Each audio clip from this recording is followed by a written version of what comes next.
আসসালামু আলাইকুম। আমরা আজকে চলে আসছি রাজশাহী চিড়িয়াখানায়। রাজশাহী চিড়িয়াখানা আপনাদেরকে ঘুরে দেখাবো। রাজশাহী চিড়িয়াখানা কিন্তু অনেক সুন্দর। এর আগে কিন্তু অনেকবার এসেছি রাজশাহী চিড়িয়াখানায়, বাট আজকে কিন্তু আমরা দুই কলিগ মিলে চলে আসছি।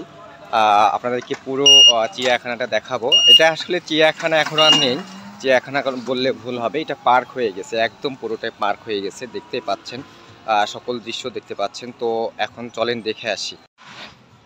এটা হচ্ছে রাজশাহী চিড়িয়াখানার মেন রাস্তা। এই দিক দিয়েই কিন্তু আমরা সবাই চিড়িয়াখানার ভিতরে প্রবেশ করি। এটা বুঝতেই পারছেন, এটা একটা পার্ক হয়ে গিয়েছে। এর আগেও কিন্তু আমি চিড়িয়াখানার ভিডিও দিয়েছি অনেক আগে, হয়তো নতুন বন্ধুরা অনেকেই জানেন না, বাট চিড়িয়াখানাটা কিন্তু অনেক সুন্দর লাগে।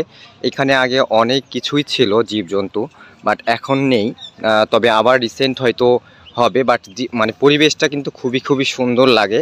আগের চাইতে কিন্তু অনেক আপডেট করা হয়েছে। আগে কিন্তু এত সুন্দর ছিল না, জাঁকজমক ছিল না। এটা হচ্ছে একটা ঘোড়া, এক কথায় পঙ্কিরাজ বলা হয়। সো চলেন মেন জিনিসগুলো আপনাদেরকে দেখাই। এটা হচ্ছে আপনার বাচ্চাদের খেলার হচ্ছে দোলনা। এইখানে সবাই খেলাধুলা করে। আর এখানে বুঝতে পারছেন এইটা কি, পুরো দৃশ্যটা কিন্তু অনেক সুন্দর লাগছে দেখতে।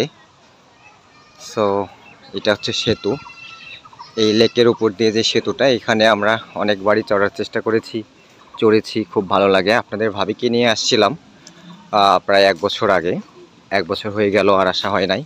আজকে আবারও আসলাম, সময় পেলাম, এর জন্য ভাবলাম যে একটু ঘুরে আসি। রাজশাহী চিড়িয়াখানার এটি হচ্ছে আপনার কিছু পাখি, যেমন ঢাকাতে আপনারা ঢাকা চিড়িয়াখানায় দেখতে পাবেন, সেম পাখি আছে। এই ভিতরে কুমির ছিল আগে, বাট এখন কুমির দেখা যায় না।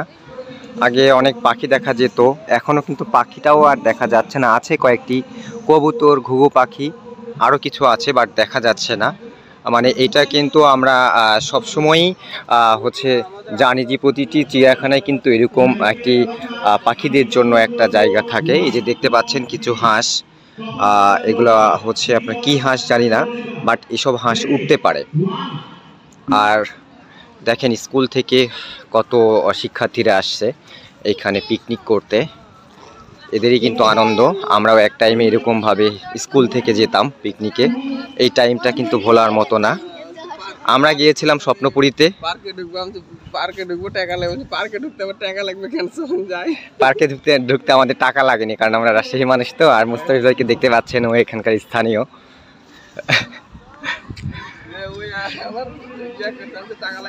এখানে বাচ্চারা খেলাধুলা করছে, দেখেন বাবুটা কত সুন্দরভাবে খেলাধুলা করছে। ভালো লাগছে এটা দেখতে, অনেক সুন্দর লাগছে।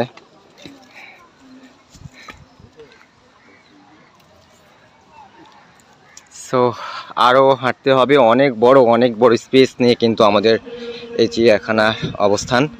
আরও কিছু জায়গা আছে, আপনাদেরকে দেখাবো।